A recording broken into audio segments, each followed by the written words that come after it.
Bully! Welcome to the video assignment on Theodore Roosevelt's foreign policy. More than any other president before him, Theodore Roosevelt transformed the role of the United States in world affairs. He claimed that the United States was now a world power, and with that carried certain responsibilities. TR considered his presidency to be his bully pulpit, hence the word, where he could preach the virtues of righteousness, honesty, civic duty, and a strenuous life. To TR, the ends justified the means. Some TR quotes you should be familiar with. Speak softly and carry a big stick. And, quote, I am assured that I shall be able eventually to carry out my will by force, unquote. Just by those quotes, you can see TR is a far different president than any of those during the Gilded Age. And as such, Theodore Roosevelt's foreign policy can be called the big stick diplomacy. An economic crisis in the Dominican Republic in 1904 invited foreign intervention to collect the debt, mostly to American investors.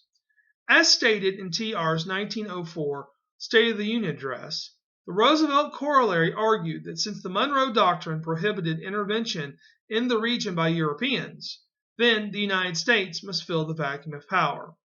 Roosevelt's corollary justified TR's actions in the Dominican, as he installed and protected a customs collector or tax official there. The collector then applied 55% of the nation's revenues to debt payments owed to American companies and investors. Theodore Roosevelt was the first president to win the Nobel Peace Prize, where he negotiated the end to the Russo-Japanese War in 1905. But the most recognizable result of TR's foreign policy, the big stick diplomacy, was the Panama Canal. More than anything else he did as president, this canal is probably the one feat that got TR's face on Mount Rushmore, South Dakota. Remember, way in the beginning in American imperialism, that Alfred Thayer Mahan considered the Panama Canal crucial to commerce and naval travel. Before the canal, travelers got from coast to coast by either sailing around the tip of South America at Cape Horn or sailing to Panama, traveling across the isthmus, and then board another ship to California. And even though the transcontinental railroads reduced passenger time, commerce, and travel, naval travel was still needed a shortcut over the seas. A French company had spent $300 million and 20,000 lives to dig out 1/3 of a canal through Panama. By 1900, they were broke, and they asked the United States for $109 million to acquire its holdings. TR said no. Instead, TR said, we'll build a rival canal in Nicaragua, and the French company agreed to lower its price to $40 million. Then the United States offered the nation of Colombia, which had control over Panama at the time, $10 million in cash and a rental fee of $255,000 a year for a canal zone 6 miles wide from coast to coast. Colombian Senate said no, said we want $25 million in cash. Meanwhile, while the Senate's busy telling the United States no, TR has the USS Nashville moving towards Panama. Holding inside knowledge of American support, Panamanian rebels who want to break away from Colombia revolt. At the same time of the revolt, TR recognizes the nation of Panama by receiving its first ambassador, who promptly agreed to TR's asking price of $10 million. And for that $10 million, the United States received, quote, in perpetuity, the use, occupation, and control, unquote, of the canal zone.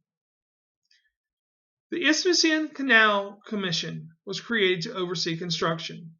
TR told them to let the dirt fly.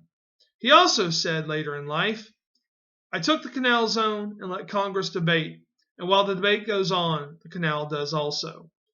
The canal was completed in 1914, and control of the canal was returned back to Panama in 2000. Colombia, for its part, was eventually appeased with $25 million from the Warren G. Harding administration in 1921. The Great White Fleet, the American Navy, showed off America's strength in 1907. because by that year, the United States had the second largest navy in the world. And of course, Great Britain still has the largest in 1907. Thus, TR sent the entire fleet on a grand world tour, simply to show off its might. Mahan would have been proud. Roosevelt's ability to project American power abroad was burdened by a racist ideology. This is the downside of the big stick diplomacy. But the thing is, TR was not alone.